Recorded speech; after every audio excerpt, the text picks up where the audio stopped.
Mesa de análisis. Como es habitual a esta hora aquí en Mega Noticias 3 de la tarde, nos vamos de lleno a nuestra mesa de análisis. Le doy la bienvenida a Arturo Carranza, director de proyectos de energía de AXA Consultores. ¿Qué tal, Arturo? ¿Cómo estás? Gusto en saludarte. Gracias. Hola, Alberto. Buenas tardes. Gracias por la invitación. A ver, ¿podremos llegar en México a una autosuficiencia energética, Arturo? Por lo que las cifras nos ofrecen después de 3 años de una política energética que busca ese objetivo, Alberto, creo que es poco probable que alcancemos la autosuficiencia energética. Déjame compartirte 2 indicadores que desde mi punto de vista son elementales para ilustrar mi argumento. En el 2019 la producción de petróleo crudo de Pemex ascendía a 1.800.000 barriles diarios de petróleo. Al día de hoy, Petróleos Mexicanos está produciendo 1.700.000 barriles diarios. Esto quiere decir que la producción ha venido a la baja. Y déjame darte rápidamente otro indicador. En el 2019, la producción de gasolinas automotrices era de 500.000 barriles diarios. Al día de hoy, Petróleos Mexicanos está produciendo solamente 300.000 barriles diarios, lo que nos explica que alcanzar la autosuficiencia, más allá de que pueda ser un objetivo loable, es sumamente difícil de alcanzar, Alberto. Aquí quisiera yo detenerme en estos 2 puntos, para que pudiéramos entenderlo con mayor magnitud. Teníamos una producción de petróleo de 1.900.000 y ahora de 1.700.000, ¿correcto? Del 2019 para correcto. Acá. Digamos, cuando aquella época del presidente López Portillo, de que teníamos que empezar a aprender a administrar la abundancia porque encontramos Cantarell, ¿cuántos se producían al día en México? México alcanzó su pico de producción de petróleo crudo en 2003 o 2004, produciendo 3.300.000 barriles diarios de petróleo crudo. Y desde el 2004 a la fecha, la plataforma de producción ha venido a la baja. Esto se explica por diferentes factores, Alberto. Uno de ellos tiene que ver con la falta de inversión. Otro de ellos tiene que ver con el deterioro de los activos petroleros de nuestra empresa pública. En fin, para revertir esta situación hace falta inyectarle a Petróleos Mexicanos una gran cantidad de recursos frescos, algo que esta administración no ha podido hacer. ¿Qué es eso del deterioro de los activos de Petróleos Mexicanos? ¿A qué te refieres con eso, Arturo? En lo que refiere a los activos de exploración y producción de petróleo, Pemex en el pasado dependía fundamentalmente de 2 activos, de 2 campos petroleros. El primero de ellos era Cantarell, que en su momento histórico, en su momento más importante, aportaba más del 70% del total de la producción de petróleo crudo. Y además de Cantarell, Pemex contaba con un campo petrolero que se llama Kumalopsab, que al día de hoy todavía es el principal activo, el principal campo petrolero de Petróleos Mexicanos. Pero Kumalopsab y Cantarell ya ha declinado, está en su fase última de extracción de petróleo. Y Kumalopsab, que es el principal yacimiento, el campo petrolero, está en su fase de declive, en su fase de declinación de producción de petróleo, y está próximo a declinar totalmente. El reto de Petróleos Mexicanos es suplir esta producción de Kumalopsab, compensar lo que se deje de recibir por este activo y poderlo compensar, insisto, con campos nuevos, que por cierto, Alberto, Pemex en esta estrategia de transitar a campos nuevos no ha tenido éxito. ¡Qué barbaridad! Arturo Carranza, déjame que le demos la bienvenida a Santiago Arroyo, especialista de energía y director de Ursus Energy. ¿Qué tal, Santiago? Gracias por estar con nosotros. ¿Qué tal, Alberto, Arturo? Un placer estar con ustedes esta tarde. Estamos hablando del petróleo, Santiago. Entonces, estos activos son prácticamente los yacimientos de los que estamos extrayendo petróleo. Cantarell se acabó. Y el otro que dices, Arturo, el Kumalopsab 2, ¿o qué es? Kumalopsab. Kumalopsab también está acabándose. Entonces, es energía no renovable, eso lo sabemos desde la primaria. Entonces, ¿Qué sigue, Santiago? ¿Cuáles serían esos nuevos activos? ¿Qué tendría que estar haciendo Pemex para encontrar más yacimientos? Bueno, para Petróleos Mexicanos ya se había establecido las reglas para poder implementar esta capacidad de producción. Tendría que ser a través de las rondas petroleras. El diseño está, el diseño institucional, el diseño legal, y bueno, pues en ese, pues la posibilidad de poder acceder a mejores activos petroleros está ahí. Finalmente, la Comisión Nacional de Hidrocarburos tiene en su acervo todo el concepto de los campos que tienen un potencial comercial, potencial económico interesante para México, y finalmente, pues ahí donde debería estar ese enfocado a los mexicanos desde este rubro. Ahí es el área específica, no así como se está llevando a cabo ahorita la ¿cómo se llama? La política energética en un la refinación, ¿cómo se llama? Sí, es que esa sería otra historia. Digamos, vámonos a lo que tenemos, a nuestros recursos naturales, Arturo. Entonces, se habla de petróleo en aguas superficiales, someras y profundas. ¿Qué es esto, Arturo? Este tipo de clasificaciones corresponde sobre todo a la profundidad que las empresas petroleras tienen que perforar para poder acceder al recurso energético. Aguas someras, las empresas petroleras tienen que perforar a una profundidad en promedio de 60 metros, y en aguas profundas va más allá de estos 60 metros, de 500 hasta pueden alcanzar profundidades sorprendentes que oscilan entre 3,000 y 4,000 metros de profundidad. Sí. Y obviamente en la medida en que las empresas petroleras perforan a una mayor profundidad, la complejidad técnica y operativa para poder extraer el petróleo se incrementa. Actualmente, nada más para concluir mi argumento, Petróleos Mexicanos está enfocado en los campos petroleros de aguas someras, cuyas características técnicas y operativas no son tan complejas. La administración ha abandonado, ha renunciado a explorar los campos petroleros de aguas profundas, argumentando la complejidad técnica, operativa y la escasez de recursos. Lo cierto es que las reservas petroleras de México, los recursos prospectivos, esto es donde se estima puedan existir el mayor cúmulo de reservas de petróleo crudo, están en aguas profundas, y el hecho de que Pemex hoy en día no esté explorando y produciendo petróleo de aguas profundas implica estar renunciando a una oportunidad muy grande para incrementar su producción de petróleo. Aquí la situación es de que los gobiernos han utilizado, Santiago, toda esa ganancia de Pemex para pagar, para cubrir el presupuesto, ¿no? Pagarle a maestros, pagarle a policías, crear carreteras, hospitales, y entonces Pemex no se ha podido recuperar. Arturo, ahorita nos enlazamos con Santiago. Arturo, entonces, ese ha sido el mal manejo, digamos, de Pemex. No lo han dejado que esas mismas ganancias las reinvierte en equipo y tenga la capacidad para ir ahora por petróleo a gran profundidad. Desde luego, Alberto, la renta petrolera se ha utilizado desde mi punto de vista de una manera incorrecta. En 2004, cuando Petróleos Mexicanos alcanzó su máximo de producción de petróleo y cuando había precios históricamente altos del crudo, el gobierno mexicano no supo utilizar los excedentes petroleros, no supo administrarlos de manera correcta para poder,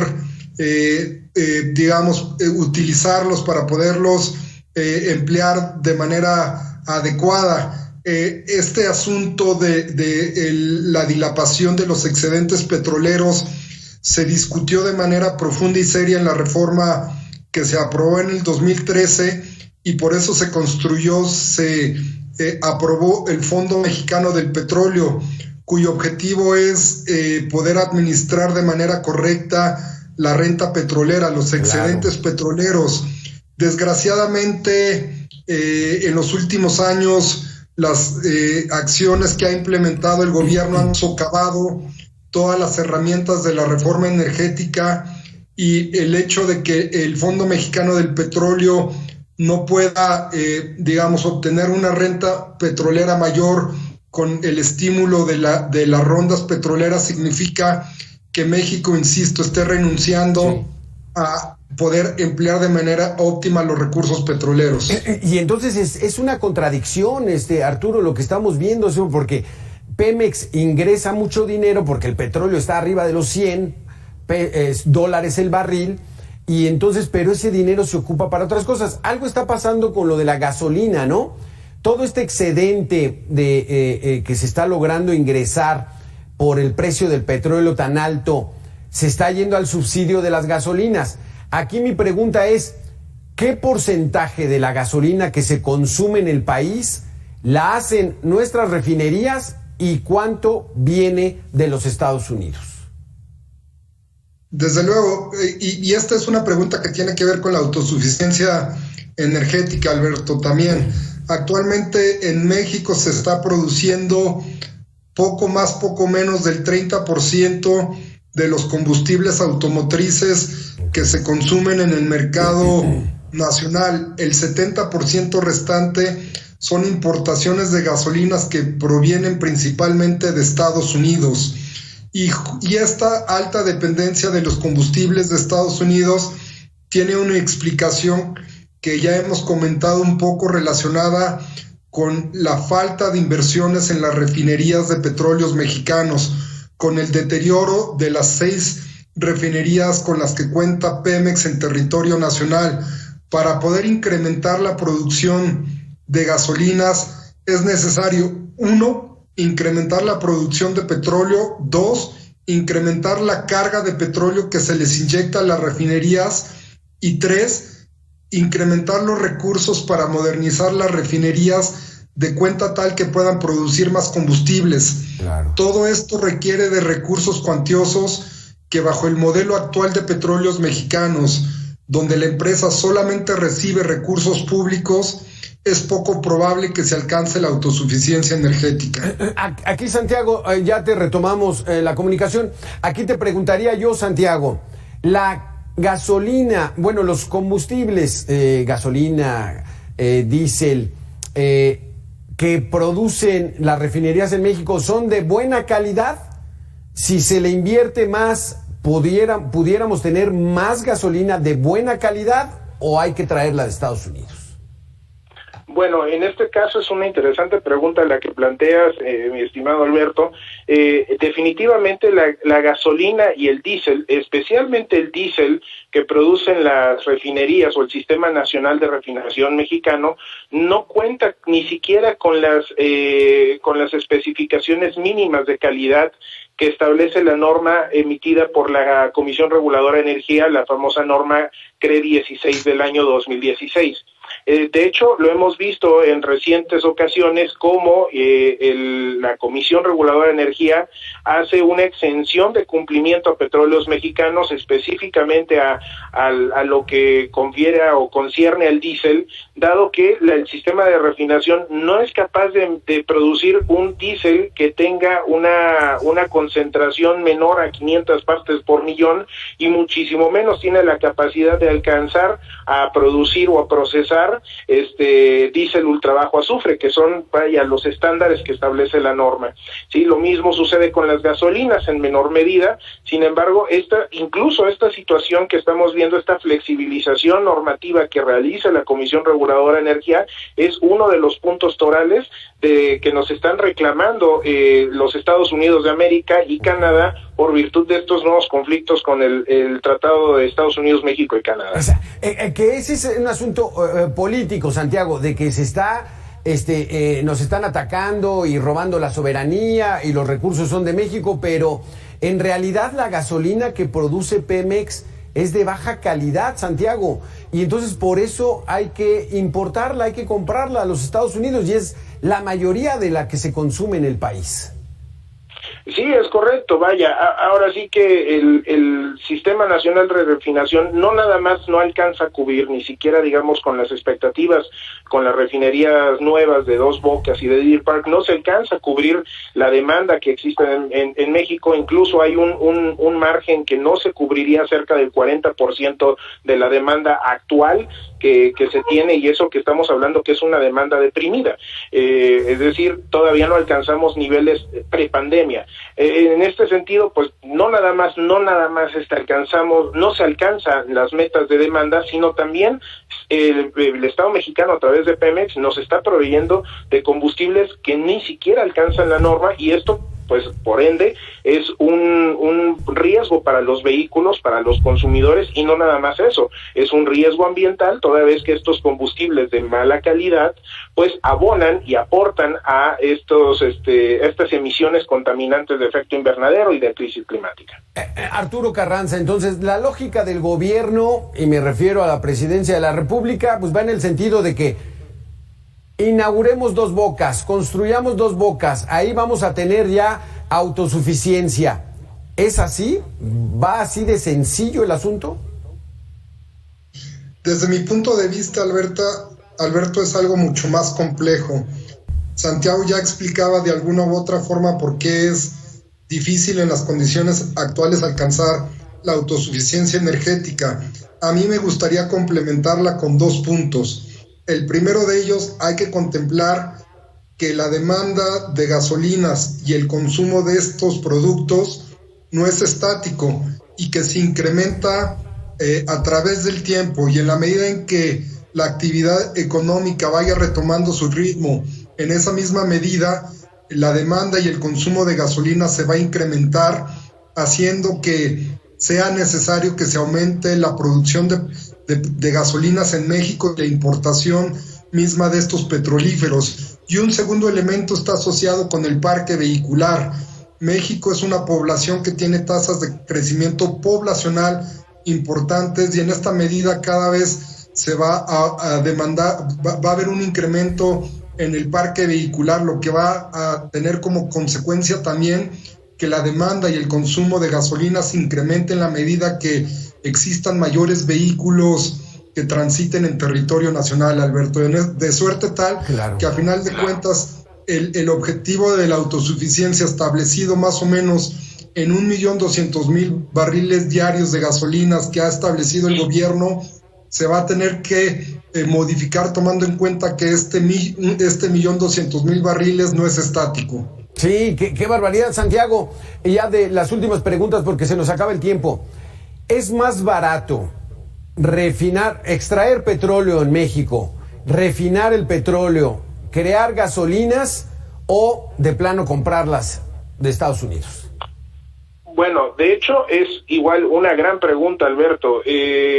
Sabemos perfectamente bien que en el negocio de toda la cadena de valor del petróleo, el mejor negocio donde hay mayores rendimientos es exploración y producción. Hay incluso, pues lo vemos en los números de Pemex, de esta área famosa de PEP, de Pemex Exploración y Producción. Es una de las áreas más rentables y que le generan muchísimo más recursos al Estado mexicano y a la propia petrolera. De igual manera, la comercialización, es decir, el comercio exterior de productos petrolíferos, es una de las áreas más rentables también para la petrolera. Es decir, para el caso mexicano es muchísimo más barato en dos aspectos muy importantes. Es muchísimo más barato comprar productos petrolíferos e importarlos a fabricarlos. El primero de los aspectos, ya lo estaba yo refiriendo con PMI, que bueno, finalmente no requiere de mayor infraestructura que la propia para transportar el producto y poderlo distribuir. ¿sí? Y esta distribución pues también corre a cargo muchas veces de privados. Entonces esto hace más eficientes los costos. Y la segunda razón o el segundo enfoque por el cual es muchísimo mejor para México importar productos petrolíferos es el costo de producción. A pesar de que Petróleos Mexicanos en sus recientes reportes financieros establece números muy halagueños en materia de márgenes de refinación, no son óptimos ni suficientes tomando en consideración las grandes pérdidas que tiene esta área de negocio. En este sentido, también el pasivo laboral juega un rol muy importante para que no se puedan tener costos baratos, por así decirlo, de alguna forma muy entendible, no tenga esta posibilidad de alcanzar unos costos competitivos o baratos de refinación. En este sentido, al Estado mexicano y a Pemex, y en términos generales al consumidor mexicano, en términos de calidad, de eficiencia financiera y de facilidad, toda vez que estamos a un lado del vendedor más barato de gasolinas del mundo, que es Estados Unidos. Entonces, por estas razones, nosotros tenemos una posición privilegiada y que deberíamos de estar explotando. Al contrario de ello, pues no se está trabajando en áreas estratégicas como es almacenamiento para obtener esta famosa seguridad energética y tener la seguridad de abasto y no tener problemas en el mismo, dado que pues las líneas de suministro son cercanas y bueno, al menos ahorita en papel y en discurso, Estados Unidos continúa siendo uno de los aliados más importantes de México a nivel comercial. Y esperemos mantenerlo así, Santiago, como buen aliado, porque las señales van en contrario. Gracias, Santiago Arroyo, gracias, Arturo Carranza, muy interesantes como siempre sus conceptos sobre este asunto que es complicado, pero que hoy nos quedó mucho más claro a muchos de nosotros. Gracias por haber estado con nosotros. Gracias, Alberto. Buena tarde. Gracias, Alberto. Un gusto por estar con ustedes.